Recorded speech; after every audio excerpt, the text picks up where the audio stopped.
ఎవరెక్కువ అద్భుతాలు చేశారనేది ప్రాముఖ్యం కాదు, ఎవరెక్కువ సత్యంలో నిలిచారనేది ప్రాముఖ్యం. ఈరోజు క్రైస్తవ సంఘాలు, క్రైస్తవ సమూహాలు, క్రైస్తవ సమాజాలు అలా తయారైనవి అంటే ఎవరు ఏ స్పీకర్ని పిలిస్తే జనం ఎక్కువ వస్తారు, ఏ స్పీకర్ని పిలిస్తే వాక్యంగా మాట్లాడతాడన్న విషయం మర్చిపోయి ఏ స్పీకర్ని పిలిస్తే జనం ఎక్కువగా వస్తారు. ఆ స్పీకర్ని పిలవాలంటే మన స్పీకర్లు ఓడతాయి.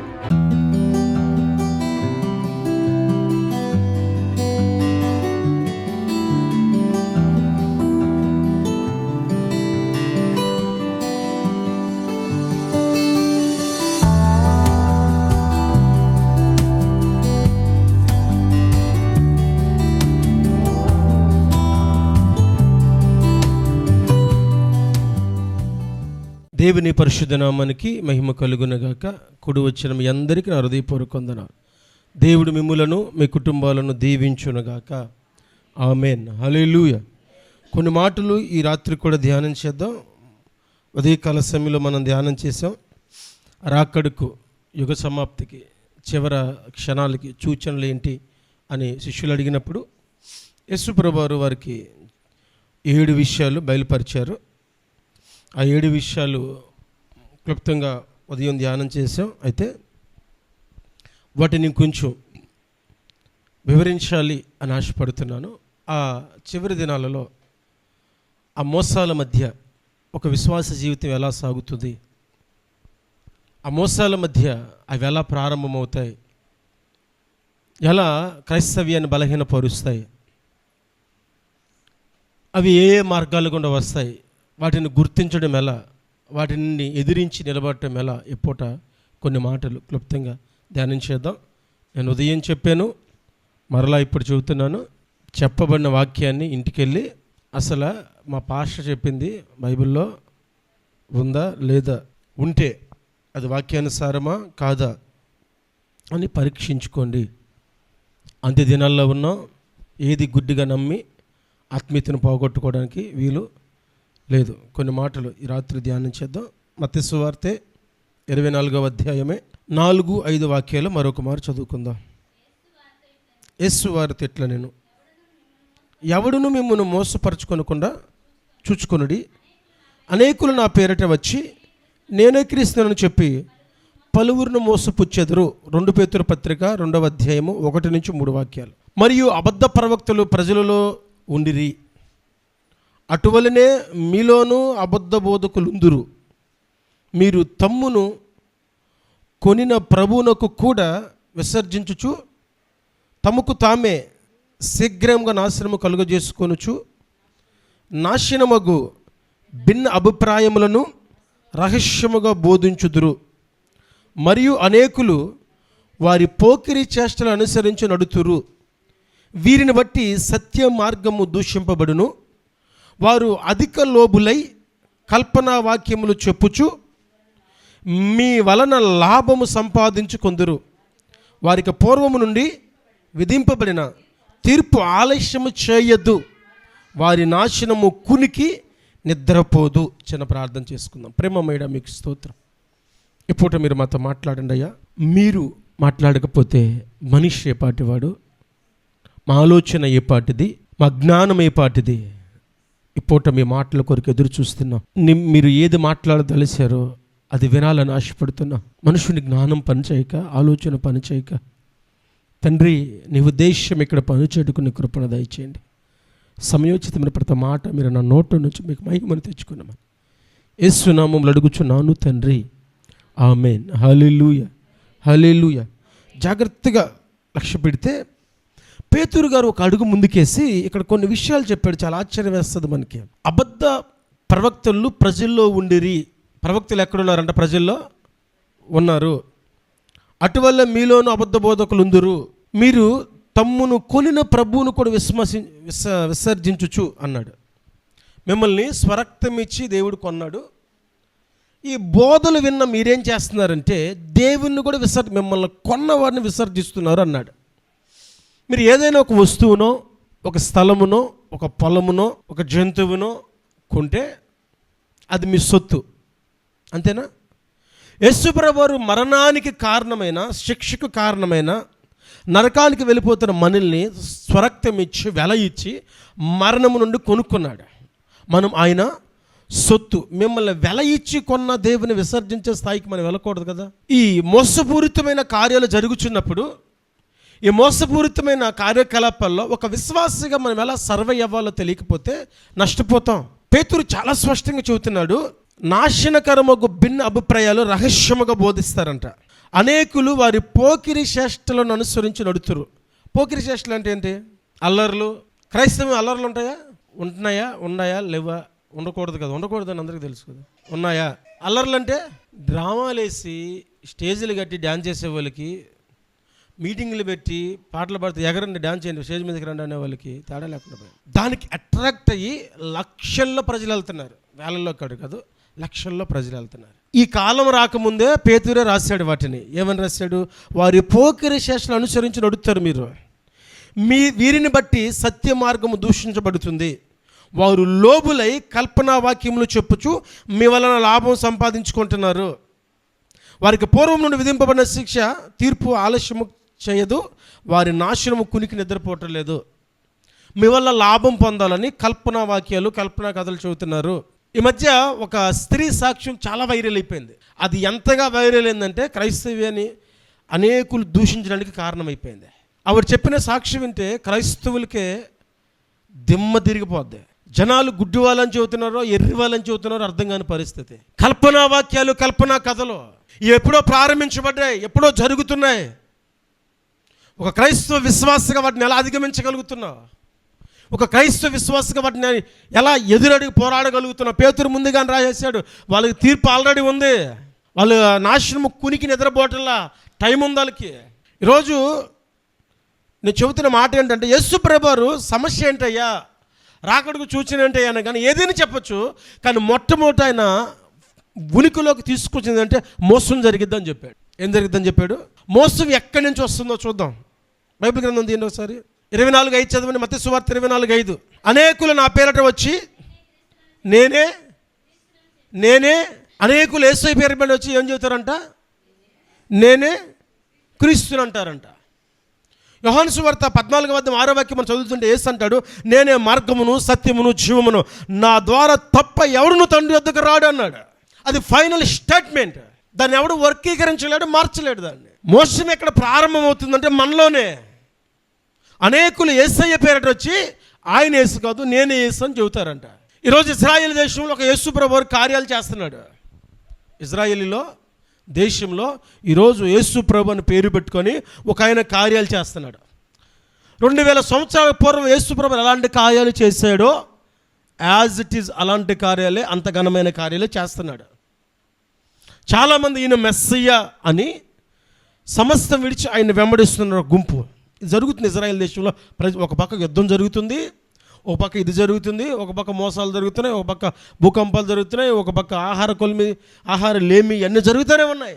మోసం ఎక్కడి నుంచో స్టార్ట్ అవ్వదు, ఎక్కడి నుంచో ప్రారంభమవుతుంది అని యేసయ్య చెప్పాడు. ఆయన నేనే, నా ద్వారా తప్ప ఇంకేం లేదని చెప్పినాక కూడా ఆయన అంటున్నాడు, మోసపోవద్దు, చాలామంది వచ్చి నేనే అసలైన క్రీస్తునని చెబుతారన్నాడు. బాప్తిస్మిచ్చి యోహాను చెరసాల్లో ఉన్నప్పుడు ఏమన్నాడంటే, రాబోయేవాడు నీవేనా, వేరొకరి కొరకు మేము ఎదురు చూడాలని అడిగాడు. ఎందుకు ఈ మాట అడిగాడంటే, నేను చెరసాల్లో ఉన్నాను, నలుగురిని గుంపుగా వేసుకోను, ఒక 200 మందిని వేసుకోను, దుమ్మిగా వచ్చో యుద్ధం చేసి నన్ను తీసుకెళ్ళిపోతాడు అని ఎక్స్పెక్ట్ చేశాడు బాప్తిస్మిచ్చి యోహాను. యేసయ్య అన్నాడు, నేనే అని చెప్పలేదు, నేను కాదు అని చెప్పలేదు. మీరు విన్న వాటిని కన్న వాటిని వెళ్ళి చెప్పండి. కుంటివారు నడుస్తున్నారు, గుడ్డివారు చూస్తున్నారు, చెవిటివారు వింటున్నారు, మోగవారు మాట్లాడుతున్నారు, దెయ్యములు పట్టిన వారు వెళ్ళగొట్టబడుతుందని చెబుతూ బేదలకు సువార్త ప్రకటించబడుతుందని చెప్పండి అన్నాడు. ఆయన ఫోకస్ ఏంటి, ఆయన దర్శనం ఏంటి, వీళ్ళు ఎక్స్పెక్ట్ చేస్తుంది ఏంటి? నేటికి కూడా అద్భుతాలనే, ఆశ్చర్యాలనే, నేటికి కూడా స్వస్థతలను నువ్వు ఎక్స్పెక్ట్ చేస్తున్నావు కనుక మోసం చాలా ఈజీగా రీచ్ అయిపోతుంది నిన్ను. మోసం చాలా ఈజీగా తాగుతుంది నిన్ను. వాక్యానికి ఇచ్చే ప్రయారిటీ, స్వస్థతలకు ఇచ్చే ప్రయారిటీ, రెండింటి మధ్య తేడా చూడు. ఎక్కడైనా స్వస్థత వరం కలిగిన దైవజనుడు వస్తున్నాడు ఒక పాంప్లెట్ వేయండి, స్టేజ్కి ముందుకు వెళ్ళిపోతాం. అసలు ఇక మిగతా చోట ఎక్కడైనా మంచి దైవజనుడు అంటే మంచి వాక్యం చెబుతాడు, సువార్త చెబుతాడు అంటానండి. మనం వినని సువార్త అనుకుంటాం, మనకు తెలియని సువార్త అనుకుంటాం. స్వస్థతను నువ్వు గుంపులో ఉంటే పేరు పెట్టి పిలుస్తాడంటాను, ఏం చేస్తాం? తండోపతండాలుగా. కాబట్టి మోసము అక్కడి నుంచే ప్రారంభమవుతుంది. ఎక్కడి నుంచి ప్రారంభమవుతుంది? దేని మీద అయితే క్రిస్టియానిటీ ఫోకస్ చేసిందో, దేని మీద అయితే క్రిస్టియానిటీ తన భక్తిని కట్టుకుంటుందో, దేనికోసమైతే క్రైస్తవులు పాకులాడుతున్నారో మోసం అక్కడి నుంచి ప్రారంభమవుతుంది. అనేకులు నా పేరిట వచ్చి నేనే అంటారు. రెండో ఏం చెప్పాడంటే తప్పుడు ప్రవక్తలు వస్తారని చెప్పాడు. 11వ వాక్యంలో ఉంటుంది, అనేకులు అబద్ధ ప్రవక్తలు వచ్చి పలువురిని మోసపుచ్చెదరు. ద్వితీయోపదేశకాండం 13వ అధ్యాయం 1 నుంచి 3 వాక్యాలు చదవండి.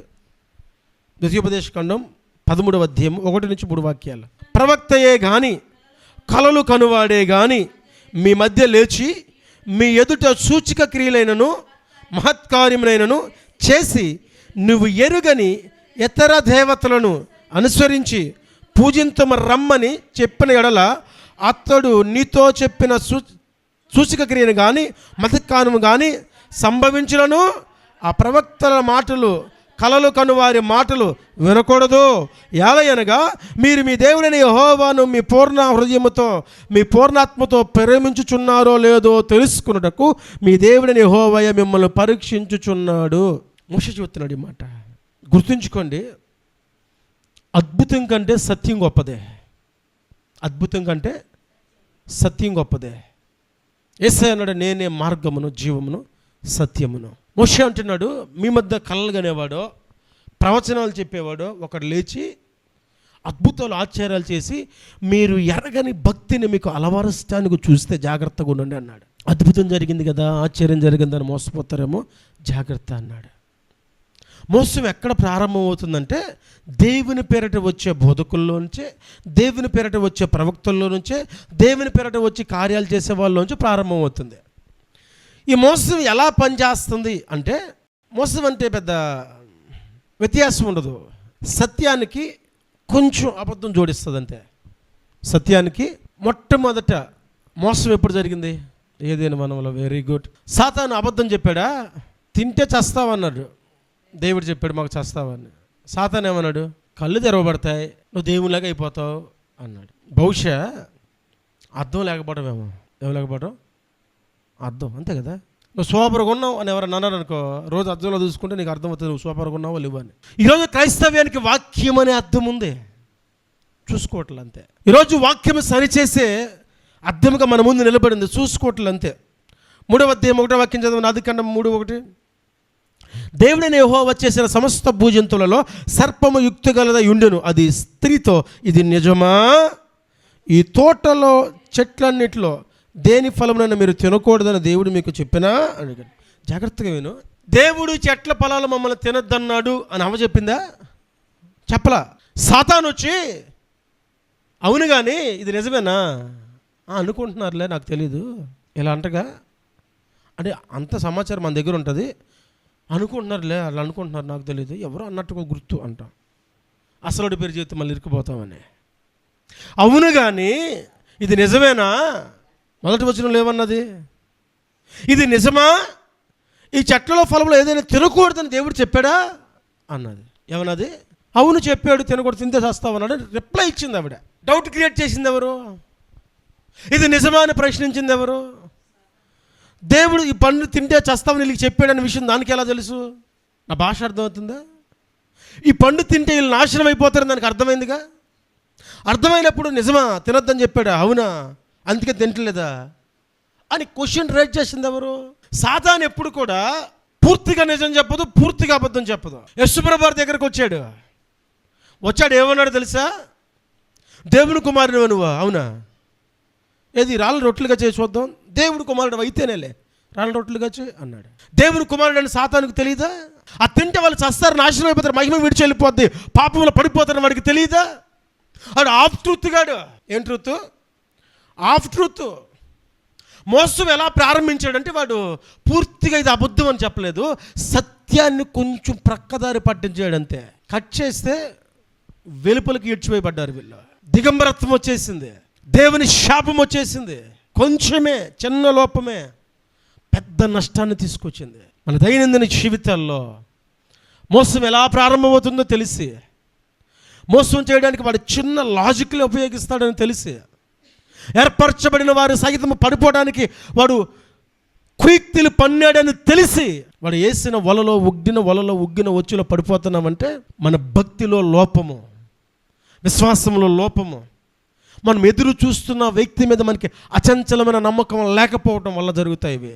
ఈరోజు మన దైనందిన జీవితాల్లో, దేవుని రాకడకు సిద్ధపడుతున్న మన జీవితాల్లో మోసం ఎలా ప్రారంభమవుతుంది, మోసం ఎలా మనల్ని తప్పుదారి పట్టిస్తుంది, తెలియకుండా భక్తిని కొనసాగించే వారికి మనం ఉండకూడదు. ఇంకో మాట చెప్పాలంటే, సత్యాన్ని కొంచెం ప్రక్కదో పట్టడమే కాదు, చాలాసార్లు భావోద్వేగానికి లోనయ్యి కూడా తప్పు చేస్తాం. ఏం చేస్తాం? భావోద్వేగం అంటే తెలుసా? నేను చేయలేదు, నన్ను అన్నాడు, నేను చేయలేదు, నన్ను తిట్టాడు, ఈసారి చేస్తా, ఏం చేస్తాడో చూద్దామంట. అయిపోయింది. ఇంకా నేను చేయలేదు, నన్ను అన్నాడు, నేను చెప్పలేదు, చెప్పానన్నాడు, ఈసారి చెబుతా, ఈసారి చేస్తా, ఏం చేస్తాడో చూస్తా అంట. That is the starting point. పతనానికి అదే మొదటి మెట్టు. వాడి ప్రక్కదావు పట్టించేది కొన్ని అయితే భావోద్రేకానికి గురి చేస్తాడు. యుద్ధానికి వెళ్తున్నాడు, చక్కగా ప్రార్థన చేశాడు, ఇబ్బంది లేదు, చక్కగా దేవుని అడిగాడు, ఇబ్బంది లేదు, దేవునితో ఒక ఒడంబడిక చేసుకున్నాడు, ఇబ్బంది లేదు, యుద్ధం నుంచి గెలిచి వస్తే నా ఇంటి నుంచి ఏదో వస్తుంది, నీకు ప్రతిష్టం అన్నాడు, ఇబ్బంది లేదు, ఆగిపోవచ్చుగా. సంతోషంగా ఉన్నప్పుడు వరాల జల్లు కురిపించేశాడు, అది నీకు ప్రతిష్టము మరియు నీకు దహన బలగును అన్నాడు. ఆ మాత్రం జ్ఞానం పనిచేద్దా? యుద్ధంలో గెలిచి వస్తున్నప్పుడు ఇంటికా నుంచి కుక్కలు కోళ్ళు వస్తాయి ఎదురు, భార్యో బిడ్డలో బంధువులో ఇరుగు పొరుగు వారో సంబంధించిన వాళ్ళు కదా వచ్చేది. భావోద్రేకానికి లోనప్పుడు చాలాసార్లు మనం తప్పులు చేస్తాం, పొరపాట్లు చేస్తాం. ఒక్కోసారి వాటిని సరిదిద్దుకోలేనంత పొరపాటు. ఎంత పొరపాటు అంటే, శాంసోన్ అన్నాడు, నీళ్ళ ముంచినా పాల ముంచినా నువ్వే, ఏమైనా చేసినా కానీ నువ్వే అన్నాడు. ఏడ ముంచింది?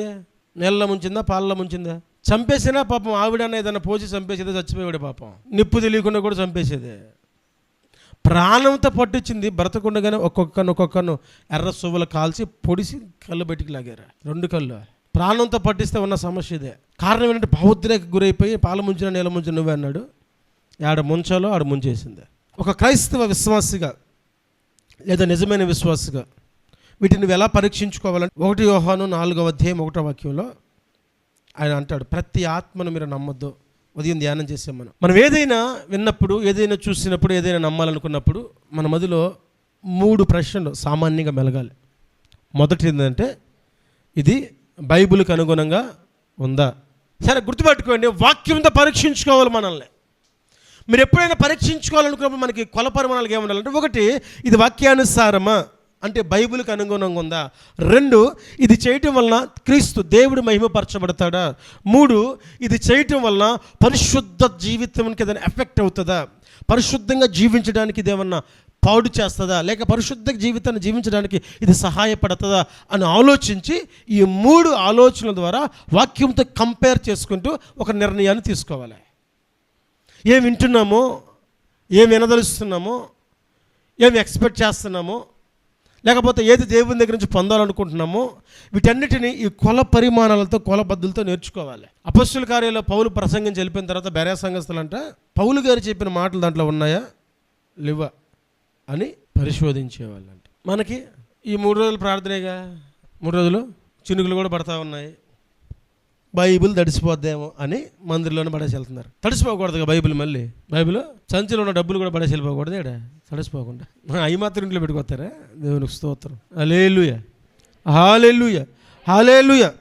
చివరి కాలంలో ఎక్కువగా మనకు కనిపించే మోసాలు ఏంటంటే, అపొస్తలుల కార్యాలు 2వ అధ్యాయము 38వ వాక్యం చదవండి.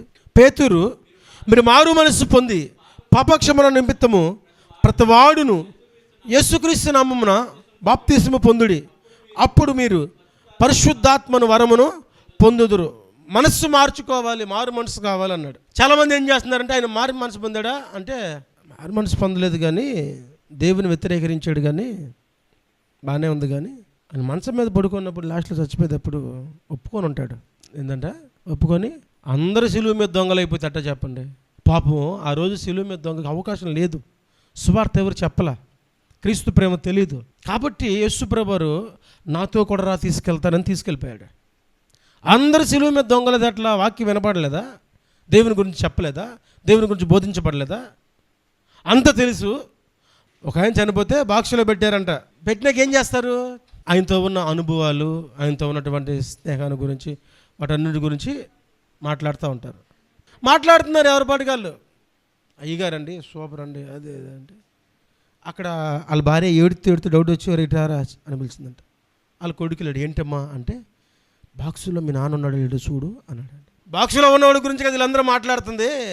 ఇన్నేళ్ళు కాపురం చేసిన నాకు తెలియకుండా అంత మంచోడు ఎప్పుడు అయ్యాడరా, అసలు బాక్సులో ఉన్నవాడు మీ నాన్న గదిలో చూసిరా పోనిందంట.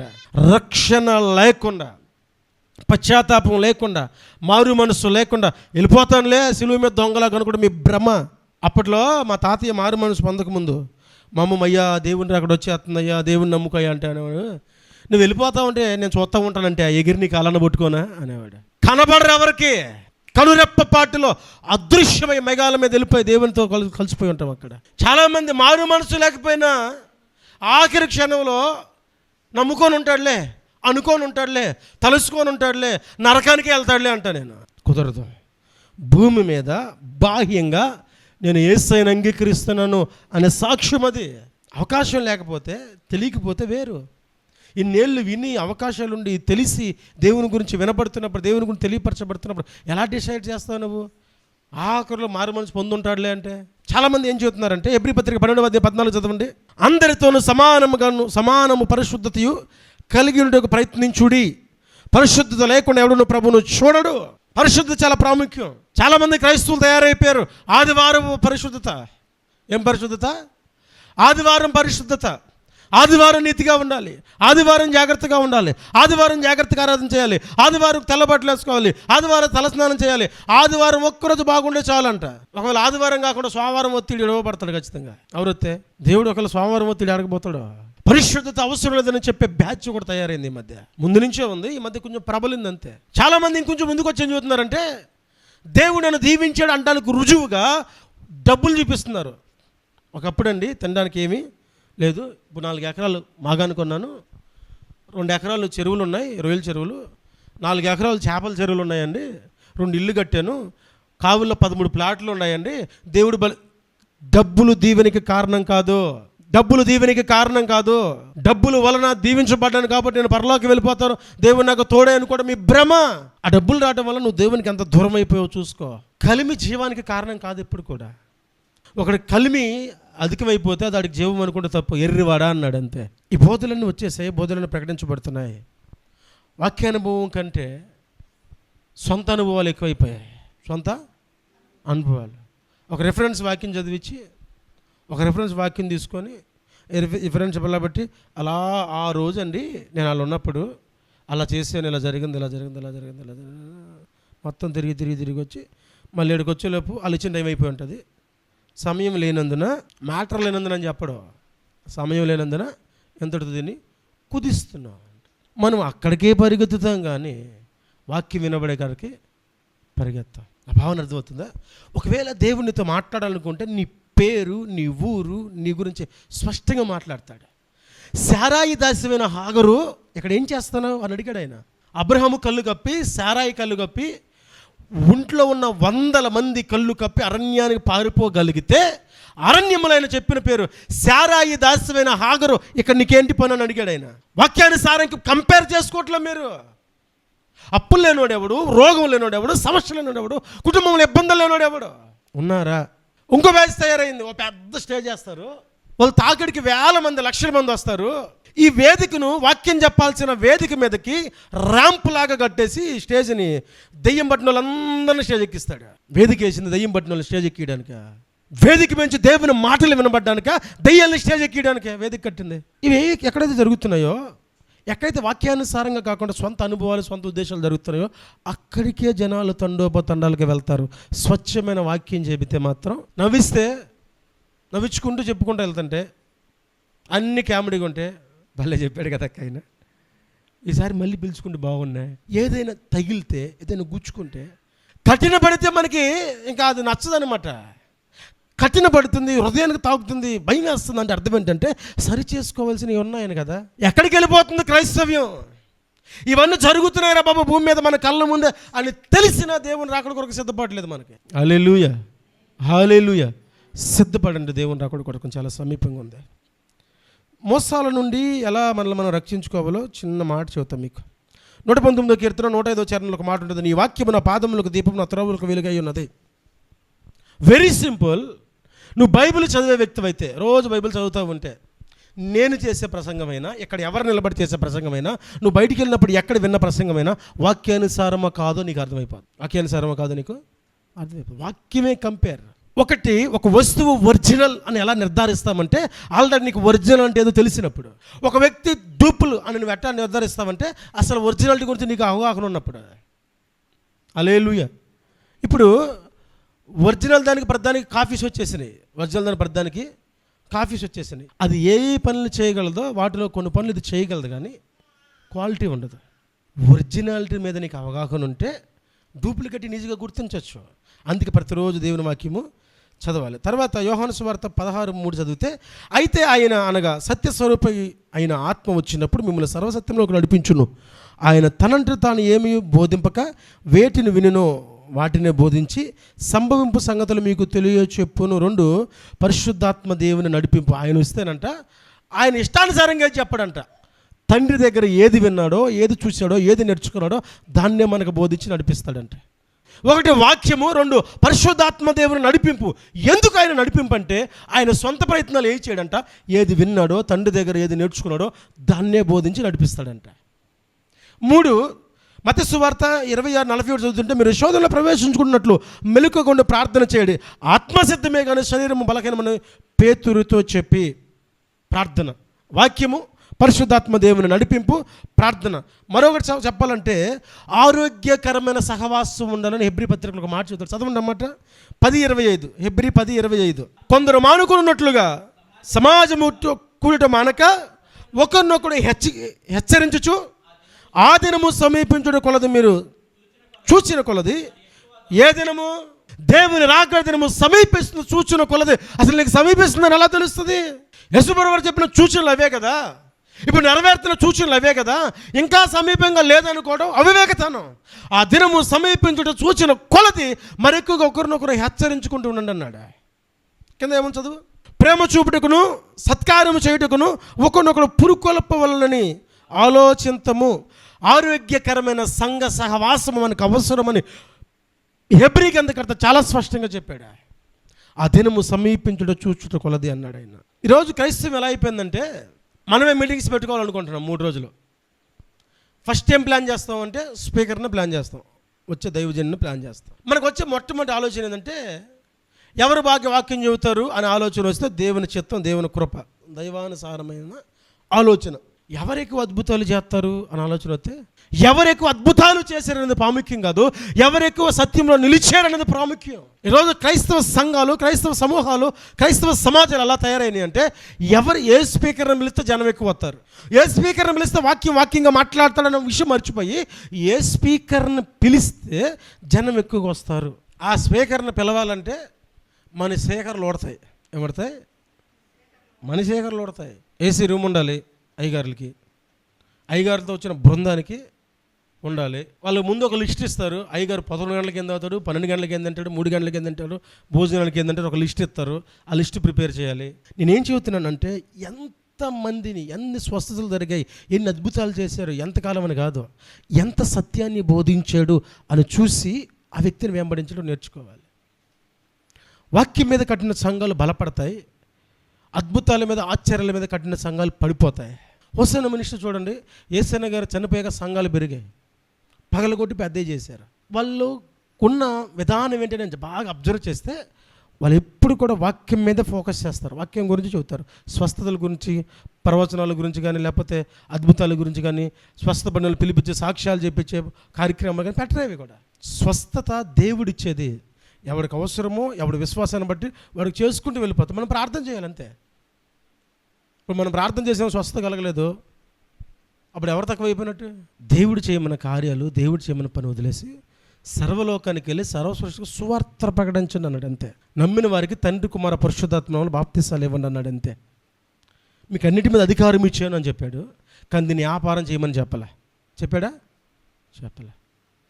కాబట్టి మనం ఏం చేస్తానో సరి చూసుకుంటూ వెళ్ళాలి. ఇవన్నీ జరుగుతున్నప్పుడు నీకు అర్థం అవ్వాలి, ఇది రాకడకు సూచన, ఇవి రాకడకు సంబంధించిన విషయాలు. కాబట్టి నేను సరి చేసుకోవాలి, జాగ్రత్తగా బ్రతకాలి. ఏది ఒరిజినల్ నీకు తెలియాలంటే లేఖనం చదివితే, ఏది లేఖనానుసారమో దాన్ని వెంబడియడానికి ఈజీగా ఉంటుంది. దేవుడి మాటలు మన వెనుకల్లో దీవించునుగాక.